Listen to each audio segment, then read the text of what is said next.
My name is Lauren, and I'm 32. Sitting in my old childhood bedroom, I trace the edges of a photo me and my sister Abigail laughing as kids. That locket she gave me at 16 still hangs around my neck, heavy with memories. But 6 years ago, she shattered my world, stealing my fiancé Benjamin and everything I thought was mine. At our mom's funeral, she walked in flaunting him, thinking she'd won. What she didn't know changed everything. Ever been betrayed by someone you trusted? Like and subscribe to hear what happened next. Where are you watching from? 6 years ago, I was 26, living in a cozy Chicago apartment I'd poured my heart into decorating. My coffee table was buried under wedding magazines, swatches of lace, and a vision board pinned with dreams of my future with Benjamin. I'd spent months sketching out every detail of our big day, from the peony centerpieces to the vows I'd recite under a willow tree. That afternoon, I was buzzing with excitement, waiting for Abigail to come over. She'd promised to help me pick out bridesmaid dresses, and I couldn't wait to share my joy with her. The doorbell chimed, and I flung it open, pulling her into a hug. Her perfume, sharp and citrusy, filled the air as she stepped inside, her dark hair swept into a loose bun. She smiled, but it didn't reach her eyes, and her arms felt stiff around me. I barely noticed at first, too caught up in my own happiness. I dragged her to the living room where my wedding dress hung on a rack, shimmering under the window's light. It was ivory with delicate beadwork that caught the sun, and I'd saved for months to afford it. I twirled the skirt, gushing about how Benjamin had proposed on a snowy rooftop, his voice shaking as he slid the ring onto my finger. Abigail nodded, perched on the couch, her fingers twisting the hem of her sweater. She's just tired, I told myself, brushing off her silence. I kept talking, showing her the seating chart, laughing about how Benjamin's mom wanted to invite her entire book club. But then she cut me off, her voice low. You're really going all out for this, huh? Must be nice to have a guy like him footing the bill. I froze my hand, still holding a swatch of navy satin. Her words stung sharp and unexpected, like a paper cut you don't see coming. Benjamin wasn't paying for everything. We were splitting costs, scraping together our savings. I forced a laugh, thinking she was joking, but her eyes were hard, studying the ring on my finger. What's that supposed to mean? I asked, keeping my tone light. She shrugged, standing to pour herself water from the pitcher on my counter. Just saying he's got money. You're lucky he picked you. My stomach twisted, but I pushed the feeling down.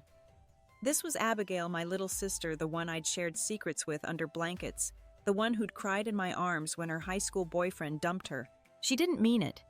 I changed the subject, pulling out a stack of bridesmaid dress options, hoping to get us back on track. We flipped through photos, but her responses were clipped, barely a sentence. She kept glancing at her phone, typing quick messages, her lips twitching into a half smile. I tried to ignore it, focusing on a teal gown I thought would suit her. But then her phone rang, and she stepped into my tiny kitchen, turning her back to me. Her voice dropped, soft and secretive, but the apartment was small and sound carried. Yeah, he's loaded, she murmured, a laugh in her tone. Trust me, I know what I'm doing. My heart thudded. Who was she talking to? About Benjamin? I stood clutching a magazine, my palms clammy. She hung up, returning with a bright smile, but it felt like a mask. Everything okay? I asked, my voice tighter than I meant it to be.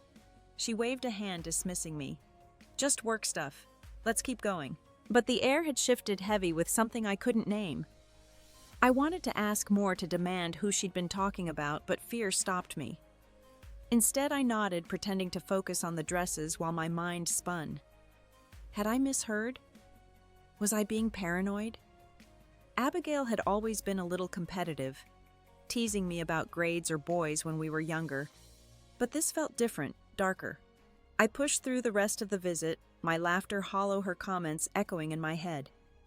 When she left, promising to call soon, I stood at the door, watching her disappear down the stairwell, a knot tightening in my chest. The next few days, I couldn't shake that call.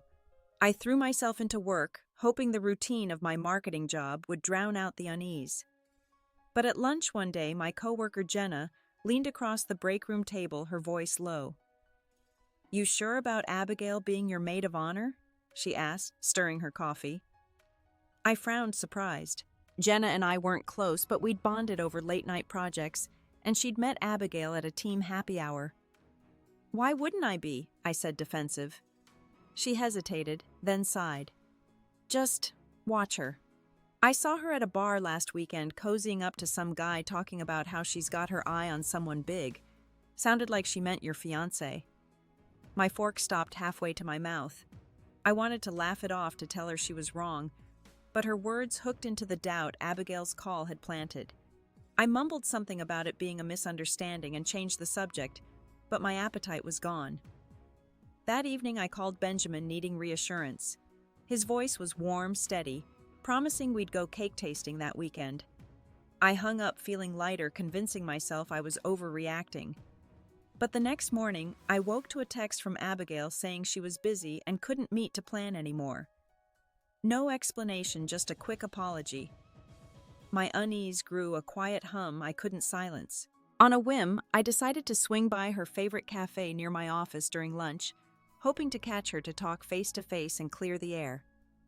I walked in, the bell jingling, and scanned the room. Then I saw them. Abigail and Benjamin tucked in a corner booth, her hand resting on his.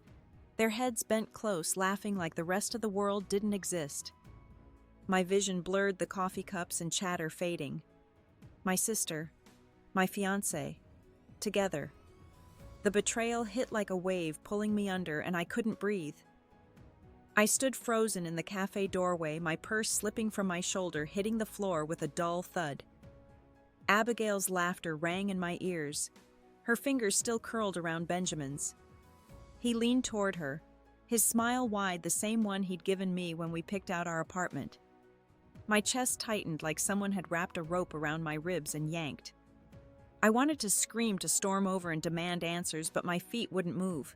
The barista called out an order, snapping me back, and I ducked behind a display of mugs before they could see me. I stumbled outside, the autumn air biting my cheeks, and leaned against the brick wall, gulping breaths. My mind raced, replaying every moment: Abigail's sharp comments about Benjamin's money, her secretive phone call, Jenna's warning. How had I missed this? I pulled out my phone, my hands shaking, and dialed Abigail. No answer. I tried Benjamin. Straight to voicemail. My stomach churned as I pictured them together, laughing while I stood here unraveling. I don't know how long I walked my flats, scuffing the pavement, passing storefronts and strangers. My phone buzzed in my pocket, a text from Jenna, checking if I was okay after our lunch talk. I didn't reply. All I could think about was confronting Abigail, getting the truth. I headed to her apartment, a sleek high-rise she'd moved into last year, paid for by her graphic design gigs. The doorman nodded as I slipped inside, my heart pounding like a drum. I knocked on her door, loud and insistent, until she opened it, her face shifting from surprise to something guarded. "Lauren." "What's wrong?" she asked, stepping back, her yoga pants and oversized sweatshirt, making her look younger, almost innocent. The sight of her, so casual, like nothing had happened, made my throat burn. I pushed past her into the living room, where her laptop sat open on a glass coffee table, a half-empty wine glass beside it. "I saw you," I said, my voice low, trembling. "At the cafe. With Benjamin. Holding hands. Don't lie to me, Abigail." Her eyes widened just for a second before she crossed her arms, her lips curling into a smirk. "You're spying on me now. That's a new low even for you." Her deflection hit like a slap, but I stood my ground, my nails digging into my palms. "Don't play games. I saw you." "What's going on?" She sighed, tossing her hair back, and sat on her couch, picking up the wine glass. "You're overreacting. We were just talking. He's allowed to have friends, isn't he? Friends don't hold hands like that." I snapped, my voice rising. "You were laughing, leaning into him like you're more than friends." My words cracked, and I hated how desperate I sounded. Abigail rolled her eyes, swirling the wine in her glass. "God, Lauren, not everything's about you. Benjamin and I were catching up. He's stressed about the wedding, needed to vent. You're suffocating him with all your plans." Her words cut deep, twisting the knife. Was I suffocating him? Had I pushed him away? I shook my head, trying to hold on to what I'd seen. "You're lying. I heard you on the phone the other day talking about someone loaded. Was that him? Are you after him?" Her face hardened, and for a moment I thought she'd snap back. But then she softened her voice, turning sweet, almost pitying. "You're paranoid. I'd never do that to you.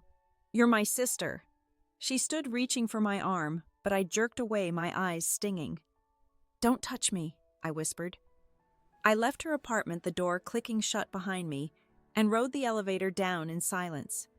My mind was a mess, doubt and anger tangling together. Part of me wanted to believe her, to cling to the sister I'd always known, but the image of her hand on his wouldn't fade. When I got home, I called my dad, Harold, needing someone to anchor me. His voice was gruff-tired when he answered. I spilled everything: the cafe, the confrontation, my fear that Abigail was betraying me. He listened, then sighed heavily. "Lauren, you're blowing this out of proportion. Abigail's young, she's just being friendly. You've always been too sensitive." His words landed like a punch. Too sensitive, I was fighting to keep my world from crumbling, and he was dismissing me just like he always did when Abigail was involved. I hung up my hands, shaking, and sank onto my couch, the wedding magazines mocking me from the table. I picked one up, flipping through glossy pages of smiling brides, then threw it across the room. It hit the wall, pages splaying, and I buried my face in my hands, tears finally spilling over. That night I lay awake, staring at the ceiling, the locket around my neck feeling heavier than ever. Abigail's smirk, Benjamin's laugh, Harold's dismissal, they circled in my head, each one tightening the knot in my chest. I wanted to confront Benjamin, to hear his side, but fear stopped me. What if he admitted it? What if he chose her? The life I'd built, the future I'd planned, felt like it was slipping through my fingers, and I didn't know how to hold on. All I knew was that something was broken, and the pieces were sharper than I'd ever imagined. Months after that awful day at the cafe, I moved into a new apartment, a cramped studio on the edge of Chicago. The walls were thin, the radiator clinked all night, and my only decoration was a single framed photo of Mom from her nursing days, her smile soft and tired. I'd packed away the wedding magazines, the dress, the dreams, but the hurt clung to me like damp clothes. Benjamin hadn't confessed, but he'd stopped denying, and we were done. Abigail, though she was everywhere, her presence a bruise I couldn't stop pressing. I was 26, almost 27, trying to stitch my life back together. Work was my anchor, long hours at the marketing firm, filling the void where my future used to be. But then the invitation came. Gold-embossed, heavy cardstock. It arrived in my mailbox like a taunt: Abigail and Benjamin's engagement party. My hands shook as I opened it, the words blurring. They were getting married. In 6 months. At a downtown hotel with chandeliers and a string quartet. I sat on my sagging couch, staring at the card, my throat tight. Part of me wanted to rip it up, to pretend they didn't exist. But another part, the part that still remembered Abigail braiding my hair as kids, whispered that maybe this was a chance to fix things, to find some peace. I went to the party against every instinct. I wore a navy dress I'd bought on clearance, my hair pinned up, hoping I looked stronger than I felt. The hotel ballroom was dazzling, all crystal glasses and candlelight guests in tailored suits and glittering gowns. I spotted Abigail instantly, her red dress hugging her frame, her arm looped through Benjamin's. He looked polished, his tie perfectly knotted, but his eyes darted away when they met mine. I clutched my purse, my palms sweaty, and forced myself to mingle, smiling at strangers who didn't know my history. Then Abigail saw me. She glided over her heels, clicking a champagne flute in her hand. "Lauren, you made it," she said, her voice syrupy, loud enough for nearby guests to turn. "I wasn't sure you'd show after everything." Her smile was sharp, and I felt the room shrink. "I'm here for you," I said, my voice steady despite the tremor in my chest.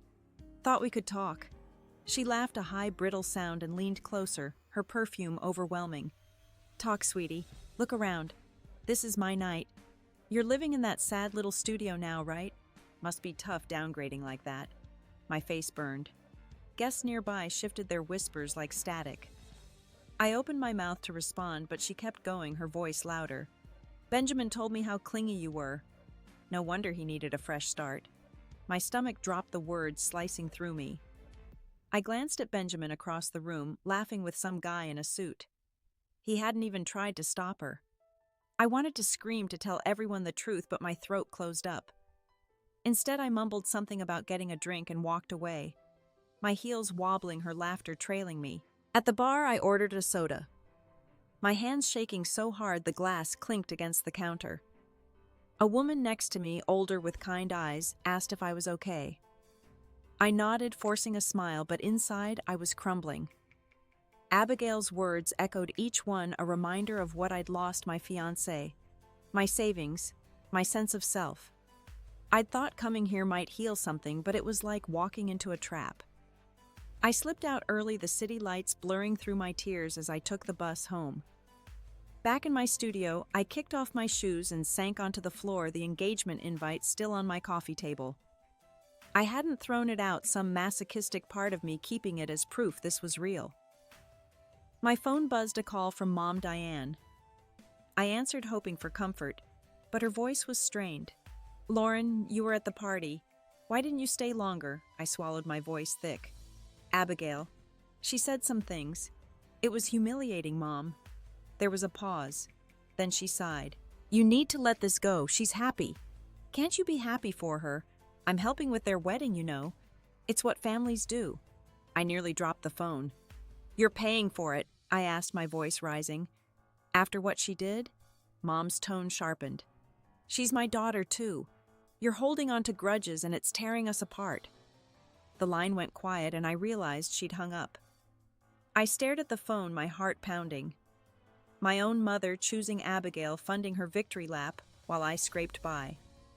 The photo of her on my shelf felt like a lie, her smile mocking me. I turned it face down, my hands trembling, and curled up on the couch, the weight of her words pressing me into the dark. I woke up the next morning, my eyes gritty, the silence of my studio pressing against me.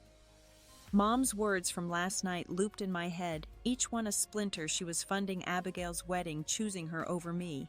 I dragged myself to work, my cubicle a blur of spreadsheets and coffee mugs, but my focus was gone.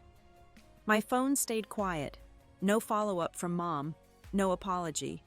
I kept checking, hoping for something, anything to soften the ache, but the screen was blank. By noon, I couldn't stand it. I needed airspace, something to stop the thoughts spiraling. I walked to a nearby park, the late fall leaves crunching under my boots, and sat on a bench watching kids chase a soccer ball. Their laughter felt distant, like it belonged to another world. That's when I saw a post on my phone, a photo from the engagement party shared by a mutual friend, Natalie. Abigail and Benjamin, arms around each other, her ring catching the light, captioned, "Love wins."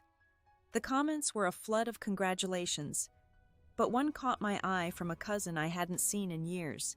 "So glad Abigail saved Benjamin from that mess with her sister." My breath caught sharp and cold. Saved him from me. I scrolled, my fingers trembling, and found more. Friends I'd known since college, people I'd invited to my own canceled wedding, were chiming in, praising Abigail, calling her radiant brave. One comment from a girl I'd tutored in high school hit hardest. "Lauren always seemed off. Glad Benjamin dodged that bullet." My vision blurred, the words swimming. Abigail had been talking, spinning lies, painting me as the problem, the unstable one, the one who'd driven him away. And people believed her. I sat there, the bench hard against my back, feeling like the ground was slipping out from under me. I called Natalie, my hands shaking, needing someone to tell me this wasn't real. She answered, her voice warm but cautious. "Lauren, I saw you left early. You okay?" I tried to keep my voice steady, but it cracked. "Did you see the comments? People are saying I was a mess, that Abigail saved Benjamin. What's she been telling everyone?" There was a long pause, and I could hear Natalie's hesitation. "She's been saying stuff," she admitted finally. "Told a few of us you were controlling, that you pushed Benjamin too hard, made him miserable." I didn't buy it, but some people did. My throat burned, and I gripped the phone tighter. "Why didn't you tell me?" I asked, my voice barely a whisper. Natalie sighed. "I tried at the party, but you were so upset. I didn't want to make it worse. I'm sorry, Lauren." I hung up, not trusting myself to speak. Natalie had always been the one to bridge us, to smooth things over when Abigail and I fought as kids. But even she couldn't fix this. I felt like I was standing in a room full of people screaming and no one could hear me. Back at my apartment, I paced the walls, feeling closer, the air thicker. I wanted to confront Abigail to demand why she was poisoning my name, but the thought of her smirk, her casual lies, stopped me. Instead, I called Mom again, hoping she'd listen this time. When she answered, her voice was clipped like she was already halfway out the door. "Lauren, I'm busy." "What is it?" I took a breath, trying to keep my voice calm. "Abigail's been lying about me, Mom. Telling people I was the problem, that I hurt Benjamin. It's not true, and it's killing me." She cut me off, her tone sharp. "Enough. You're obsessed with this, and it's exhausting. Abigail's starting a new life. Why can't you move on?" I stood there, phone pressed to my ear, her words like a door slamming shut. "Move on," I said, my voice shaking. "She's ruining my reputation, and you're paying for her wedding like it's nothing." Mom sighed, heavy and impatient. "You're making this harder than it needs to be. I have to go." The call ended, and I threw my phone onto the couch, my hands clenched into fists. I sank to the floor, my back against the wall, the cold seeping through my sweater. My world was shrinking piece by piece. Friends I'd trusted, family I'd leaned on, all slipping away, pulled into Abigail's orbit. I thought of the years I'd spent protecting her, covering for her when she snuck out as a teenager, cheering her on at her art shows. And now she was erasing me, rewriting our story to make herself the hero. The photo of Mom, still face down on my shelf, seemed to mock me, a reminder of the family I thought I had. I didn't cry this time. I just sat there, the anger and hurt coiling tighter, knowing it wasn't over, knowing it would only get worse. A year later, I was 27, standing in Mom's living room, the air thick with the scent of her famous rosemary bread. She'd insisted on hosting a family gathering, a rare attempt to pull us all together after months of silence. The house was warm, crowded with aunts, uncles, and cousins, their voices overlapping in a familiar hum. I'd driven in from my studio, my stomach knotted, knowing Abigail and Benjamin would be there. I told myself I could handle it, that I'd grown thicker skin. But my hands still trembled as I set out plates on the dining table. Mom looked frail, her cheeks hollow, but she smiled as she stirred a pot of chili, her apron dusted with flour. I stayed close, helping her chop onions, avoiding the crowd. I hadn't seen Abigail since the engagement party, hadn't spoken to her since Mom's call defending her. I'd tried to move forward, picking up extra shifts at work, joining a book club to fill my evenings, but the hurt lingered, a dull ache that flared at the thought of her. The doorbell rang, and my heart lurched. Abigail swept in her coat draped over one arm, Benjamin trailing behind in a tailored blazer. She looked radiant, her hair sleek, a diamond necklace glinting at her throat. Benjamin's eyes flicked to me, then away, his jaw tight. They were greeted like royalty cousins, rushing to hug them, an uncle clapping Benjamin on the back. I stayed by the stove, stirring the chili, my knuckles white around the spoon. Mom nudged me, whispering, "Go say hi. It's been long enough." I shook my head, my throat tight, but her pleading look made me relent. I approached them, my flat silent on the hardwood, forcing a smile. "Hey, good to see you," I said, my voice thinner than I wanted. Abigail turned, her lips curving into a smile that didn't reach her eyes. "Lauren, wow, you're here," she said loud enough for the room to notice. "I figured you'd skip this with how busy you must be. What waitressing now?" A few relatives chuckled and my face flushed. I wasn't waitressing. I was still at the marketing firm, but she knew how to twist the knife. Benjamin shifted, looking at his shoes, silent. Before I could respond, Mom called everyone to the living room for a toast. We gathered in a loose circle, glasses of wine and soda raised. Abigail took the lead, her voice clear and confident. "I just want to say how grateful I am for this family," she began, her arm around Benjamin. "And for Benjamin, who's been my rock. I know things haven't always been easy, especially with certain complications." She glanced at me, her eyes sharp and my stomach twisted. "But I'm proud to say I saved him from a desperate situation, from someone who didn't deserve him." The room went quiet, the air sucked out. Every eye turned to me, some curious, some pitying. My glass shook in my hand, soda sloshing over the rim. She was rewriting our story right here in front of everyone, painting me as the villain. I opened my mouth, but no words came. My throat locked. Abigail kept going, her voice sweeter now, almost mournful.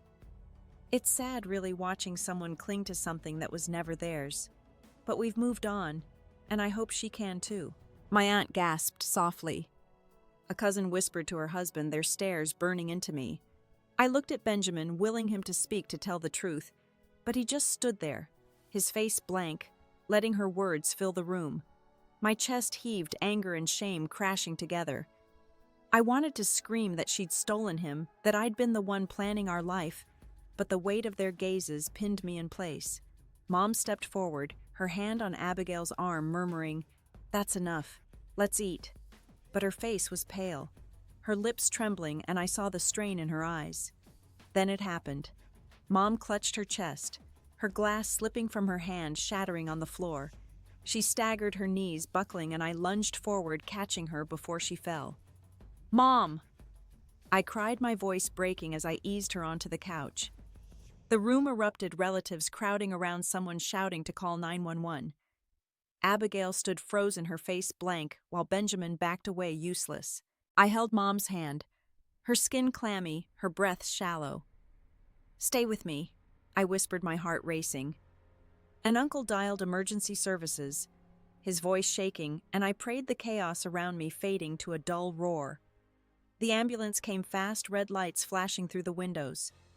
Paramedics rushed in, their radios crackling, and I followed them out, climbing into the back with Mom.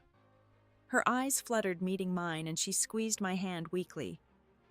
"I'm sorry," she mouthed, barely audible, before they fitted an oxygen mask over her face. I clung to her, my mind a storm of fear and guilt, Abigail's words still echoing, her lies tearing us apart. As the siren wailed, I felt the world I'd known shatter, and I didn't know if I could piece it back together. The hospital was a blur of antiseptic and fluorescent lights, the waiting room cold and sterile. I sat on a plastic chair, my hands clasped tight, still in my dress, from the gathering now wrinkled and stained with Mom's spilled soda. The paramedics had rushed her into the ER, and a doctor promised updates soon, but the clock on the wall ticked past midnight, each second stretching my nerves thinner. Relatives trickled in, their faces, grim whispering in clusters. Abigail and Benjamin arrived last, her heels echoing in the quiet hall. She didn't look at me, just sat across the room scrolling her phone while Benjamin stared at the floor. A nurse, Clara, approached me, her badge glinting under the lights. She had warm eyes and a clipboard tucked under her arm. "You're Diane's daughter?" she asked softly. I nodded, my throat too tight to speak. "She's stable for now, but it's her heart. She's been managing a condition for years, didn't tell many people." My breath caught. Years. Mom had never mentioned it, not once. Not even when I'd visit and notice her wincing as she climbed stairs. Clara touched my arm. "She's asking for you. Just you." I stood, my legs shaky, and followed her down the hall, ignoring Abigail's sharp glance. Mom's room was dim, machines beeping softly, her face pale against the pillow. I sat beside her, taking her hand, her fingers cool and fragile. "Lauren," she whispered, her voice faint through the oxygen mask. "I didn't want you to worry." Tears stung my eyes, but I swallowed them, squeezing her hand. "Why didn't you tell me?" I asked, my voice breaking. She shook her head slightly, her eyes glossy. "Didn't want to burden you. You've been through enough." Her words hit like a weight, guilt mixing with the fear clawing my chest. Before I could respond, the door creaked open and Abigail stepped in uninvited. "Mom, you're awake?" she said, her voice bright like she was greeting her at a brunch. Clara, still in the room, frowned but didn't stop her. Abigail pulled a chair close, ignoring me. "You scared us. You need to rest, okay?" Mom's eyes flickered to her, then back to me, a shadow crossing her face. I wanted to tell Abigail to leave, to give us this moment, but Mom spoke first, her voice strained. "Both my girls, here." She tried to smile, but it faltered, and I saw the effort it took. Abigail didn't miss a beat. "Mom, don't worry about anything. Benjamin and I will handle the bills, whatever you need." Her words were smooth, generous, but they landed like a jab, reminding me of my own stretched paycheck, my inability to offer the same. I bit my lip, my nails digging into my palm. Then Abigail turned to me, her voice low, venomous. "This is your fault, Lauren. All that drama at the house stressing her out. If you'd just stayed away, she wouldn't be here." My heart stopped her accusations, slicing through the fog of worry. I stared at her, my mouth dry, the room tilting. "My fault," I whispered, barely audible. Mom's hand tightened in mine, her eyes wide, but she couldn't speak, her breath shallow. Clara stepped forward, her voice firm. "This isn't the place for that. Please keep it calm." But Abigail ignored her, leaning closer, her eyes locked on mine. "You've always been the problem. Pushing everyone away, making everything about you. Mom's lying here because of your selfishness." The words broke something in me, a dam I'd been holding back for months. I stood my chair, scraping the floor, my voice shaking but loud. "You don't get to say that. You lied. You stole. You turned everyone against me, and now you're blaming me for this." My hands trembled, tears spilling. But Abigail didn't flinch, her face cold, triumphant. Clara moved between us, her hands raised. "Enough. Out both of you now." I looked at Mom, her eyes pleading, but I couldn't stay, not with Abigail's words poisoning the air. In the hall, relatives turned their faces, a mix of shock and judgment. My uncle grabbed my arm, his voice low. "Lauren, what's wrong with you? Your mother's fighting for her life and you're fighting." I pulled away, my chest heaving, and saw Harold, my dad, standing by the vending machine, his arms crossed. "You're tearing this family apart," he said, his voice heavy, final. "Always have." His words were a blade cutting deeper than Abigail's, because he was supposed to be my anchor, my safe place. I backed away, the walls closing in, their accusations ringing in my ears. Mom was slipping, my family was turning, and I was alone, drowning in a truth no one would hear. After that night in the hospital, I drove back to my studio, the city lights streaking past like tears. Mom was stable, but her whispered apology and Abigail's venomous words clung to me heavy as wet wool.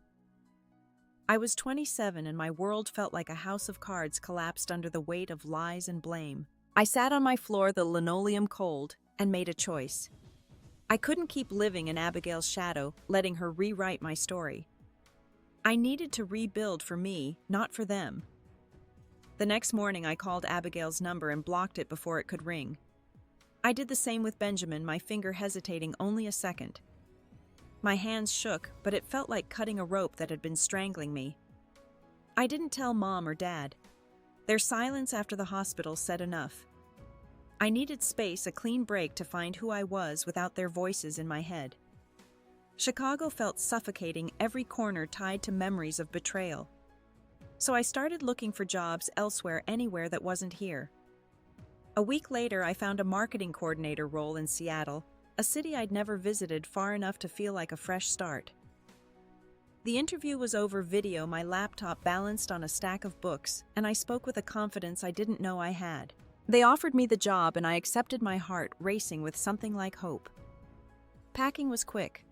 My studio didn't hold much. I donated the navy dress from the engagement party, left the engagement invite in a dumpster, and kept only essentials clothes. Mom's photo, a few books. The locket stayed around my neck, a reminder of who I'd been, not who I was becoming. Seattle greeted me with rain, the kind that soaks you slow and steady. My new apartment was small, with a view of a brick alley. But I made it mine, a thrifted lamp, a rug from a street market, a kettle that whistled when it boiled. Work was demanding pitching campaigns for local startups, but I thrived my ideas, earning nods from my boss, a quiet woman named Mara. For the first time in years, I felt capable, like my voice mattered.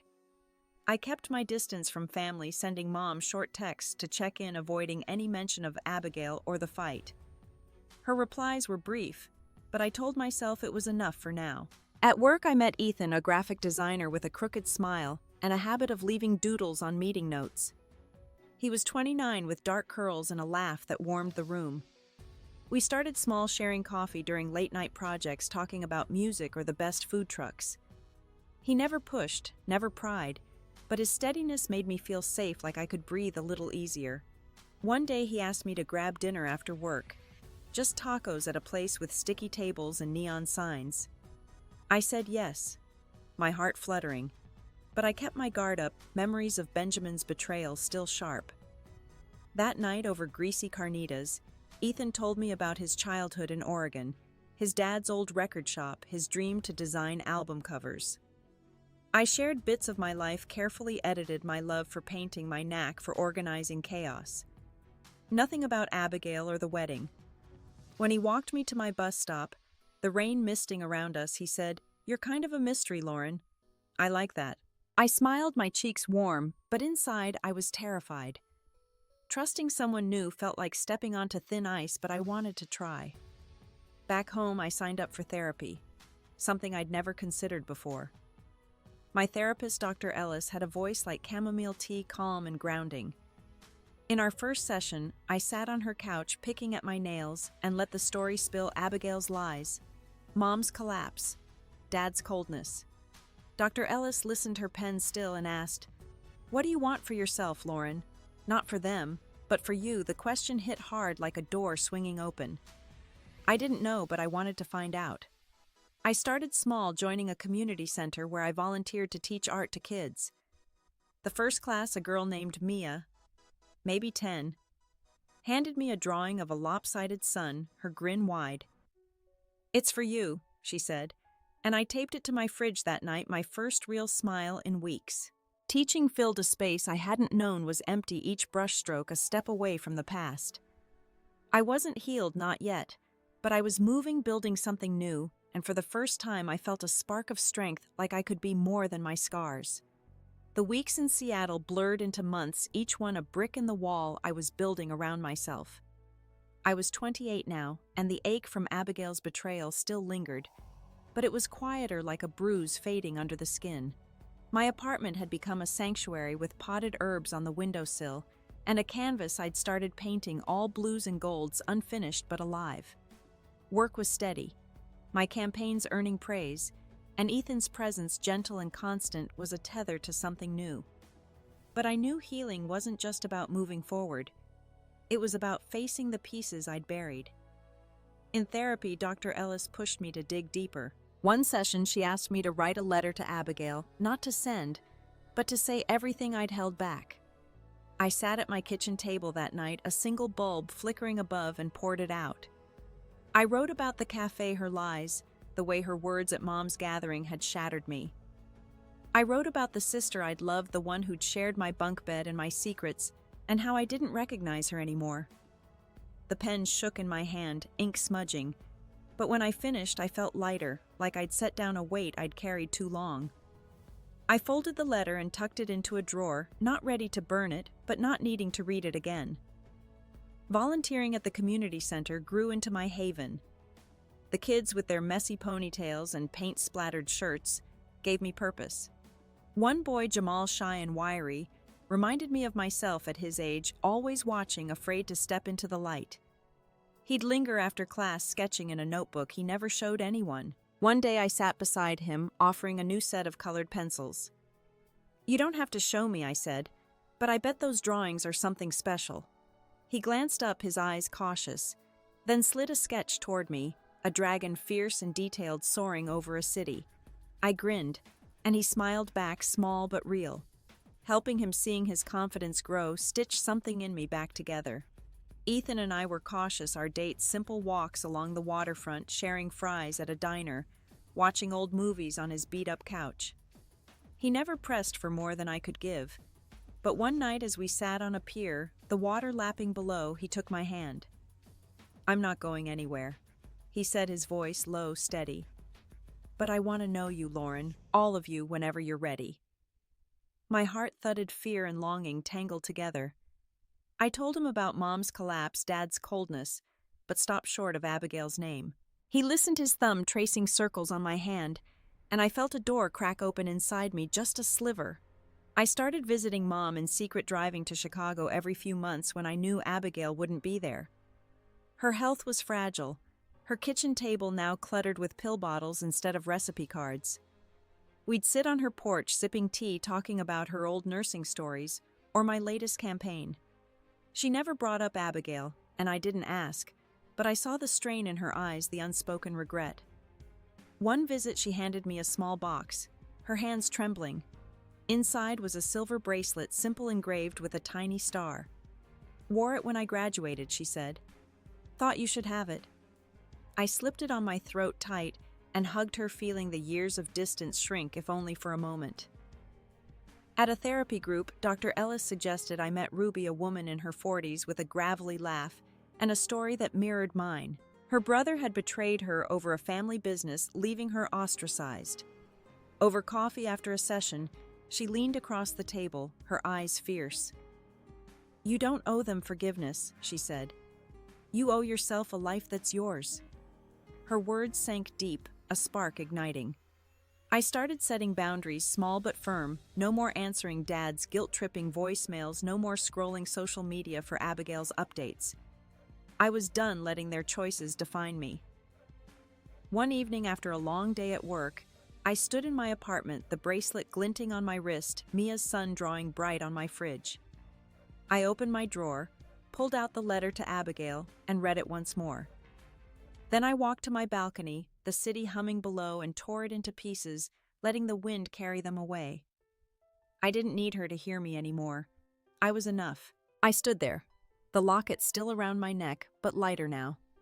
My breath steady, my eyes fixed on the horizon, knowing I was finally claiming my own story. I was 29, standing in a Seattle park, the grass damp under my feet, as Ethan knelt before me, a simple silver ring catching the dusk light. His voice was steady, his eyes locked on mine, asking me to marry him. My heart pounded not with fear, but with a quiet certainty I hadn't felt in years. I said yes, my voice soft but sure, and he slid the ring onto my finger, his hands warm against my cold ones. We laughed a little, breathless, and kissed under the cedar trees, the world feeling smaller, safer, just for a moment. We planned a small wedding, nothing like the lavish dreams I'd once had. A community garden string lights a playlist we made together. I wore a cream dress I found secondhand, its lace soft against my skin, and Ethan wore a suit his brother lent him, slightly too big at the shoulders. Ruby was there, clapping louder than anyone, and Mara, my boss, brought a homemade cake lemon with lavender icing. Mom came frail, but smiling, her bracelet on my wrist, a quiet tether between us. Dad didn't show, and I didn't invite Abigail. The absence stung, but I walked down the aisle, a path of scattered petals, feeling whole, like I'd finally claimed a piece of joy that was mine alone. Work became a place where I shone. Months after the wedding, Mara called me into her office, her desk piled with client folders. She offered me a promotion to senior coordinator, a role with my own team, a raise that meant Ethan and I could start saving for a house. I accepted, my chest swelling with pride, and threw myself into the job, leading pitches that landed major accounts. My team respected me, their notes scrawled with my feedback. And for the first time, I saw myself as someone capable, not just someone surviving. At home, Ethan and I built a life: Sunday hikes, late-night talks over takeout, a stray cat we named Juniper, who curled up on our couch. Mom's health steadied, and our visits grew regular, though always planned to avoid Abigail. We'd meet at a diner near her house, its vinyl booths cracked the coffee bitter but warm. She'd talk about her garden, the roses she was coaxing back to life, and I'd share stories of my kids at the community center, their latest murals. She never mentioned Abigail's name, but I saw the weight in her posture, the way her hands fidgeted when her phone buzzed. One afternoon, as we split a slice of pie, she looked at me, her eyes soft. "You're doing good, Lauren," she said, her voice thick. "I'm proud." I nodded, my throat tight, and reached for her hand, the bracelet glinting between us. It wasn't forgiveness, not fully, but it was enough. Then a letter arrived, forwarded from my old Chicago address. It was from Natalie, her handwriting neat on a pale blue envelope. I opened it at my kitchen table, Juniper purring nearby, and my breath caught. She wrote about Abigail, things I hadn't wanted to know but couldn't ignore. Their marriage was fraying, Benjamin, distant rumors of late nights with other women. Abigail was struggling. Natalie said, her design work drying up, her confidence shaken. She'd asked Natalie about me, wondering if I'd ever forgive her, but hadn't reached out herself. The letter ended with a plea. "She's not the same Lauren. Maybe talk to her." I set the letter down, my hands steady but my mind churning. Part of me wanted to feel vindicated to savor Abigail's fall after all she'd done. But the feeling was hollow, like biting into fruit gone soft. I didn't want her pain, not really. I wanted my own peace, and I'd fought too hard for it to let her pull me back. I folded the letter, slid it into a box under my bed, and chose not to respond. Not out of anger, but because I didn't owe her my time, not anymore. Ethan noticed my quiet that night as we chopped vegetables for stir-fry, the kitchen warm with garlic and soy. "You okay?" he asked, his knife pausing mid-carrot. I nodded, stirring the pan, and told him about the letter, my voice even. He listened, his eyes searching mine, then set down his knife and pulled me into a hug, his shirt smelling of laundry and cedar. "You don't have to carry her," he said, his voice low. "You're allowed to let go." I buried my face in his chest, my breath steadying, the weight of Natalie's words lifting, if only a little. I was free, not because Abigail was faltering, but because I'd chosen myself, and that choice was enough. Life with Ethan settled into a rhythm like a song I was learning to hum. I was 30 now, my days filled with leading meetings, sketching with kids at the community center, and coming home to our tiny apartment where Juniper's purring greeted me at the door. The promotion had eased our finances, letting us dream of a small house with a yard, maybe a dog. But beneath the surface, ripples from my past still moved, quiet but persistent, like a current I couldn't quite escape. One evening, I was at the community center cleaning paintbrushes after a class when my phone buzzed with a text from Mara. She'd forwarded a client email praising my latest campaign, calling it "bold human." I smiled, slipping the phone back into my pocket, but the moment was interrupted by a familiar voice. "Lauren." I turned, my stomach tightening. It was Jenna, my old coworker from Chicago, standing in the doorway, a scarf loose around her neck. She was visiting Seattle, she explained, and had heard I was teaching here. Her eyes softened as she looked at me like she was seeing someone new. We stepped outside, the air-cool streetlights flickering on.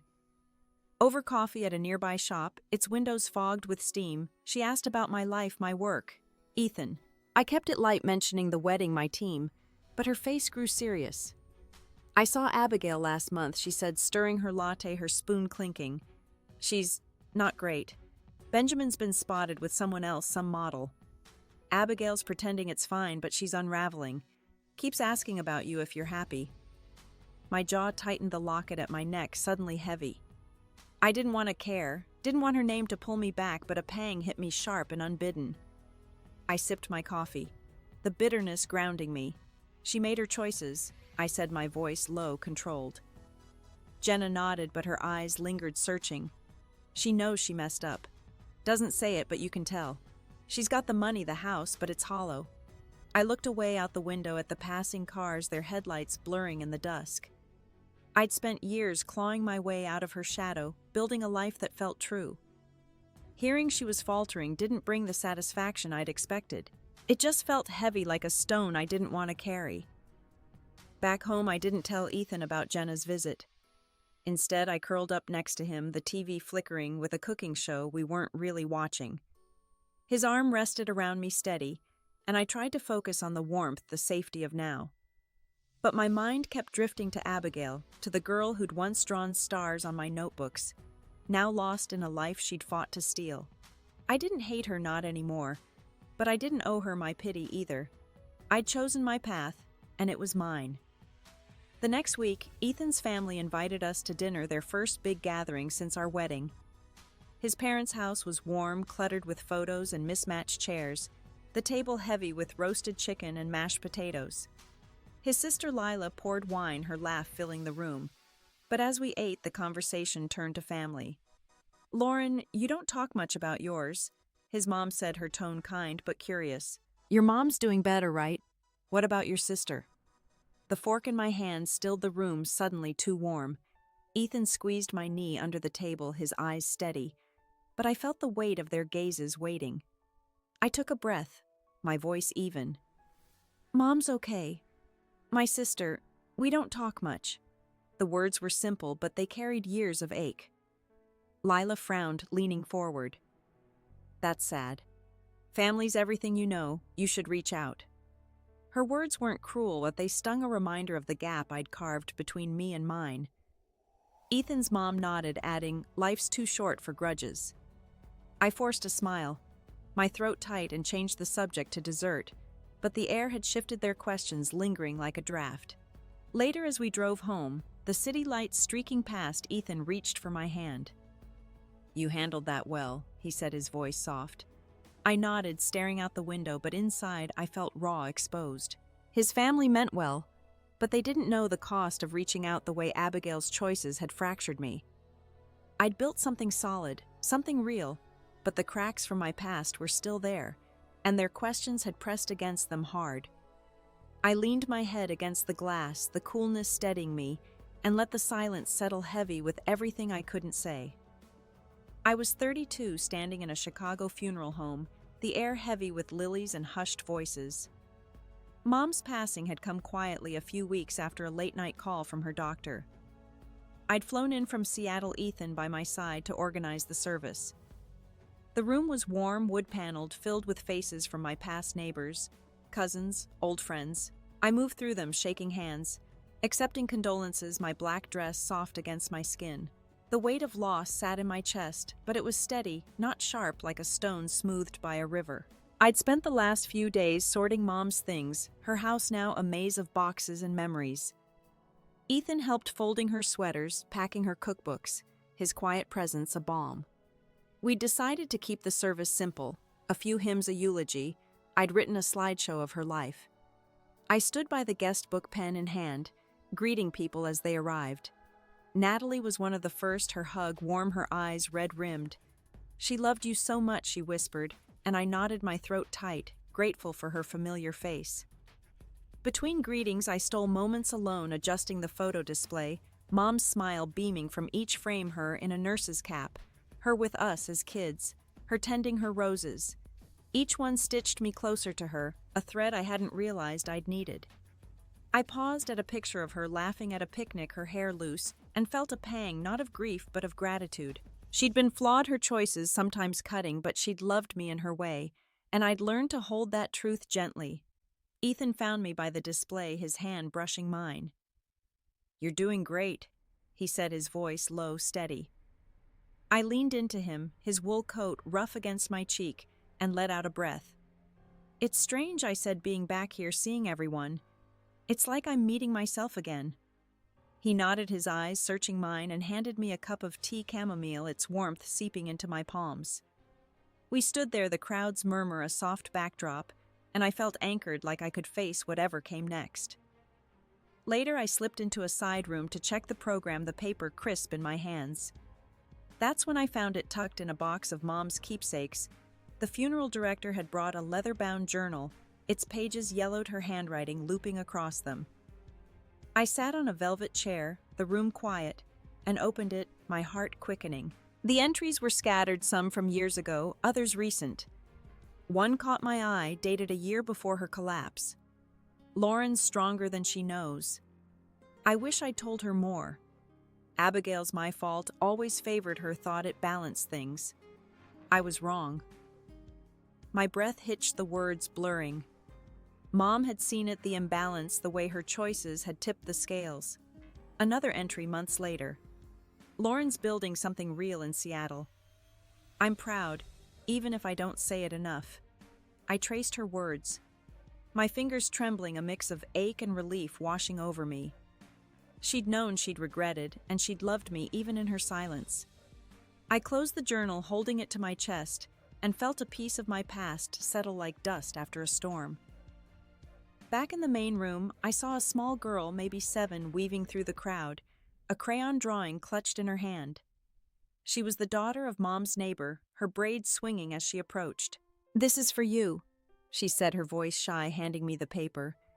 It was a house bright with flowers, a woman in a nurse's cap smiling under a tree. "Your mom showed me how to draw it," she said. I knelt, my eyes level with hers, and thanked her, my voice thick. The drawing was a gift, a piece of Mom's warmth living on, and I tucked it into my purse, a quiet promise to carry it with me. As I stood, I caught sight of the door, knowing Abigail would walk through it soon. My pulse quickened, but not with anger. I'd spent years untangling myself from her, building a life that was mine. Whatever she brought today, I'd face it not as the sister she'd broken, but as the woman I'd become. I adjusted the bracelet on my wrist, Mom's star catching the light, and took a slow breath, the calm before the storm I knew was coming. The funeral home grew quieter as guests settled into their seats, the soft hum of organ music filling the space.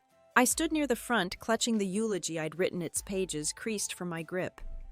Ethan was in the second row, his nod steadying me, his presence a quiet promise. I scanned the room, seeing faces worn by grief but warm with memories of Mom.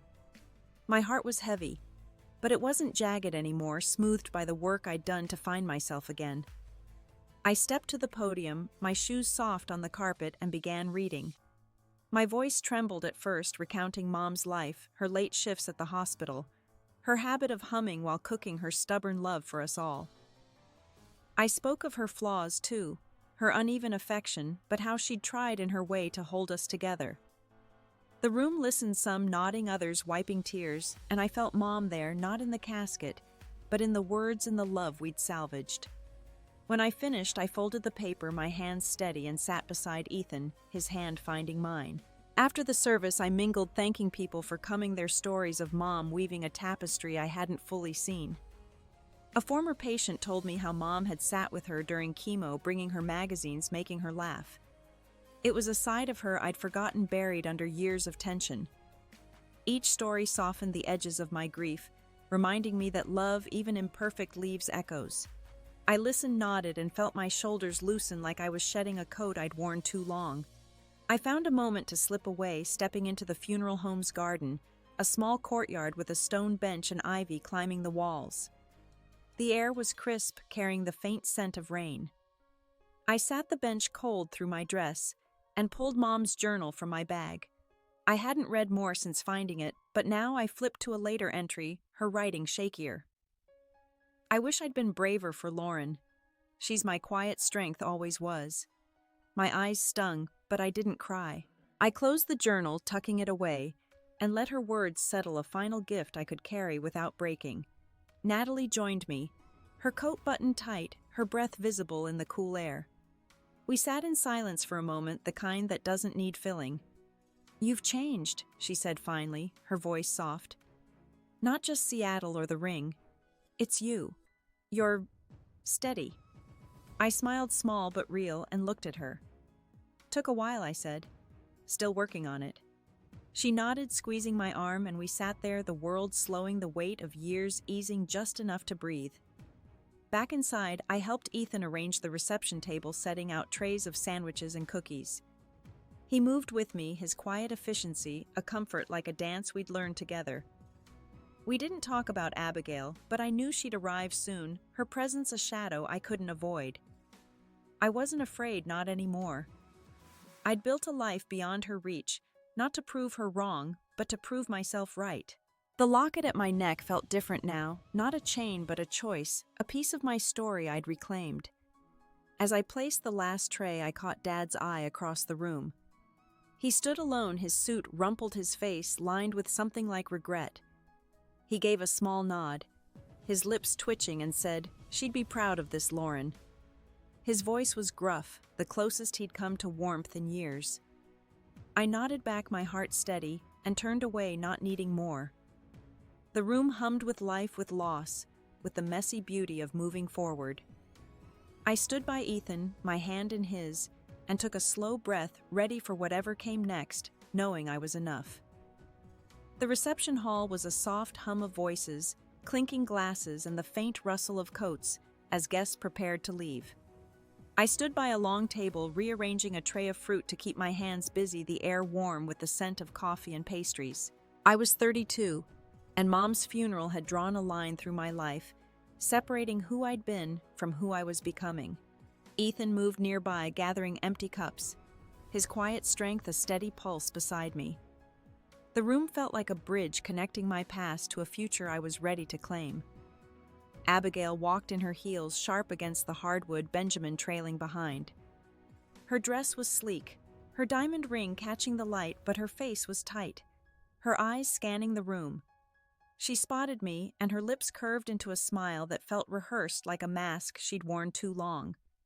She crossed the room, her posture stiff, and stopped in front of me, her voice loud enough to draw glances. "Lauren still here cleaning up? Poor thing, always alone, aren't you? I've got the man, the money, the mansion. Guess some things never change." Her words were meant to cut, to drag me back to the girl I'd been broken and small. But I didn't flinch. I set down the tray, my hands steady, and met her gaze, my voice calm even. "Have you met my husband yet?" I turned, catching Ethan's eye across the room, and he walked over his stride easy, his smile warm. "Ethan," I said, as he reached us, his arm brushing mine. "This is Abigail." Her face froze, her eyes darting to the ring on my finger, then to Ethan, taking in his quiet confidence, the way he stood close, grounding me. The room seemed to pause, relatives turning, their murmurs fading. Abigail's smile faltered, her hand tightening around her glass. Ethan nodded politely, his voice smooth. "Nice to meet you." But her eyes weren't on him. They were on me, searching as if she could rewrite this moment, make it hers. I saw the flicker of shock, the realization that I wasn't the sister she'd left behind, the one she'd mocked and diminished. I'd built a life not to compete with her, but to live for myself, and that truth was louder than her words. She recovered her laugh, brittle, and leaned closer, her voice low, meant for me alone. "You think this changes anything? You'll always be second best." I didn't respond, just held her gaze, my heart steady. I didn't need to prove her wrong. I'd already proven myself right. Ethan's hand found mine, his fingers lacing through, and I felt the weight of her words slip away like sand through an open hand. She turned to Benjamin, her voice sharp, calling him over, but he hesitated, his eyes flickering to me, then away, his discomfort a quiet confession. I stepped away, leading Ethan to a quieter corner, the crowd's hum returning. We stood by a window, the glass cool against my palm, the city lights soft beyond. "You okay?" he asked, his voice low, his eyes searching. I nodded, a small smile tugging at my lips. Better than okay. It was true. Abigail's taunt, Benjamin's silence, they didn't hold me anymore. I'd spent years untangling their lies, rebuilding on my own terms. This moment, her shock wasn't a victory. It was a confirmation of how far I'd come. Later, I found a side room, the same one where I'd read Mom's journal, and asked Abigail to talk, just us. She followed her steps, reluctant, her face guarded. We sat across from each other, a small table between us, the air thick with years of unsaid things. "I forgive you," I said, my voice soft but firm. "Not because you deserve it, but because I don't want to carry you anymore." Her eyes widened, then glistened, her hands twisting in her lap. She didn't speak, but her silence was enough, a crack in the wall she'd built. I stood, my bracelet catching the light, and walked out, leaving her there, the door clicking shut behind me. Outside, Ethan waited, his coat slung over his arm. We stepped into the night, the air sharp, the stars faint above the city. I took his hand, my breath visible, and felt the locket at my neck, a quiet piece of my past I'd chosen to keep. The funeral was over, Mom was at rest, and I was free, not from pain but from its power to define me. I looked at Ethan, his face lit by a street lamp, and squeezed his hand, ready to step into whatever came next. My heart opened, my steps sure. The next morning, Ethan and I drove to a lake just outside Chicago, a place Mom used to take us when we were kids. The water was still reflecting a gray sky, the air sharp with the promise of winter. I held a small urn, Mom's ashes light in my hands, the weight of her life reduced to this quiet moment. Ethan stood beside me, his boots crunching on the gravel shore, his silence a steady hand on my shoulder. I knelt, dipping my fingers into the urn, and scattered her ashes across the surface, watching them drift, then dissolve like a breath released. I stood, brushing my hands, and felt a stillness settle inside me, not heavy but clear like the lake itself. I thought of the years I'd spent running from Abigail's shadow, from the pain of being unseen, unchosen. I'd fought to rebuild not just a life, but a self, one that didn't need her approval or anyone's. That fight had taught me something I hadn't expected. Freedom isn't about winning or proving someone wrong. It's about choosing who you carry with you and who you let go. I glanced at Ethan, his eyes on the water, and thought of the life we'd built, not perfect, but ours. The community center kids, their laughter filling my weekends. The campaigns I led, each one a step toward confidence. The bracelet on my wrist, a piece of mom I'd keep forever. Abigail's face at the funeral, pale with shock, wasn't my triumph. My triumph was this, standing here whole, not because of her, but in spite of her. I'd learned to love myself not as a reaction to her cruelty, but as a gift I gave myself, one I'd never take back. The lake rippled, a fish breaking the surface, and I took Ethan's hand, his warmth grounding me. I didn't need to rewrite the past or erase Abigail's choices. I needed to live my present, to keep building, to let love and purpose fill the spaces pain had carved. That was my lesson, hard-won and quiet. You don't heal by outrunning your hurt. You heal by facing it, holding it gently and choosing to grow anyway, not for revenge but for the person you're becoming. We walked back to the car, the gravel soft under my feet, and I felt lighter, like I'd left something behind with Mom's ashes, not just grief, but the last threads of a story that wasn't mine anymore. I looked at the sky, the clouds parting, a sliver of blue breaking through, and knew I was ready to go home to Seattle, to the life I'd chosen, the one I'd keep choosing every day. What's a moment that made you choose yourself, that set you free from someone else's shadow? I'd love to hear your story in the comments, to know what shaped you. If this story touched you, please like and subscribe to join me for more. Share it with someone who needs to hear it, someone who's finding their way. Thank you for being here, for listening. Here's to healing, to growing, to choosing you.